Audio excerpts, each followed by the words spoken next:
Welcome to SkyEngine. I'm Adam Gainsberg, its creator. This short video tutorial will explain and demonstrate the research end of SkyEngine's search features. To begin to appreciate how unique and powerful SkyEngine is, we really need to explore these two buttons here, the Select Cycle button and the Select Phase button. In Select Cycle, whatever type of search we're choosing based on the planet, here Mars, the system of phase definitions, in this case sol sign, and how many and which type of cycle search we want to run. Once we've selected those, the Cycle button determines which cycles we are actually looking for. We can do a consecutive search, such as the all, so this would find all subsequent searches that are fitting that criteria, or we can refine our search down to individual signs. And this is true for all of the system of phase definitions for any planet that SkyEngine is programmed with. So once we choose, let's for example, all, then the phase button alights, and we can then select all phases or individual phases to search on. I've run a bunch of searches already, so let's use these as examples. The first type of search that's displayed here is the next 5 times, based on the now time of 20 December 2013, the next 5 times Mars enters phase 3 of his Aries cycle. And you would see here 1, 2, 3, 4, and 5. These are the next 5 times. We know that these are the beginning of the phases because 0% means 0% completed. The angle, the separation angle between Mars and the Sun, are exactly the same, 15 degrees, which is the definition of this particular phase, phase 3, for this particular system of phase definitions, the sol sign definitions. So this is one type where we're specifying the cycle and we're specifying the phase.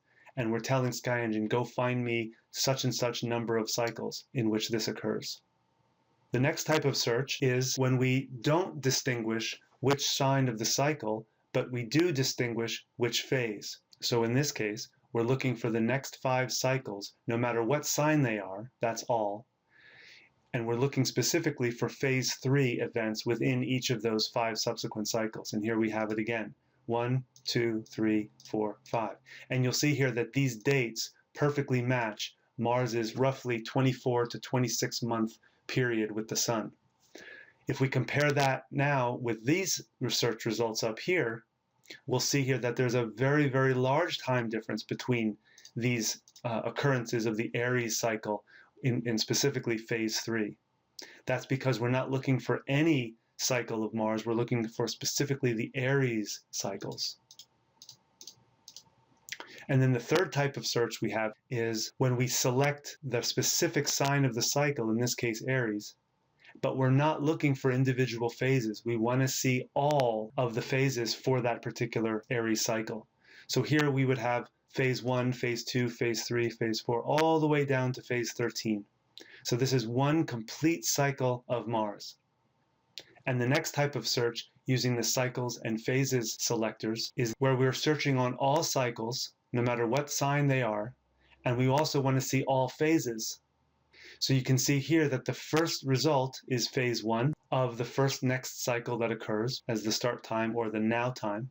And we proceed here through all the way through phase 13. Then immediately the next phase 1 begins. This is of course the start of the next entire cycle, where you can see here 0, 0, 0. Separation from Mars and the Sun means Mars and the Sun are in fact conjunct. And then this proceeds all the way through phase 13. And then because we've selected 3 cycles, we've completed 2 thus far, and here's the third set, phase 1, phase 2, phase 3, phase 4, all the way down to phase 13. When we start to combine the power of SkyEngine to find individual heliacal and synodic events, whether we're specifying the cycle, the phase, or both of them, we then have the power to incorporate Intrepid search features. This is known as the Events keypad in Intrepid. Double-clicking on any of these events, you can see here, will instantly pop the chart to whatever date and time that particular event occurred at.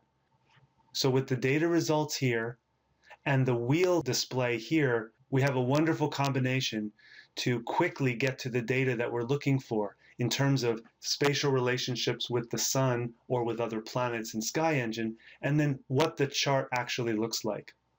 Of course, this is just a simple single wheel. We can also incorporate other wheels within here, such as a birth chart, and such as any one of Intrepid's progressed chart types. And again, double-clicking on any of these data lines, any movable wheels will jump to that moment. Okay, so I hope you enjoyed this little video tutorial, and I hope it's inspired you to really explore for yourself how SkyEngine and Intrepid can greatly benefit your own research. Make sure to check out the other video tutorials at intrepidastrologysoftware.com.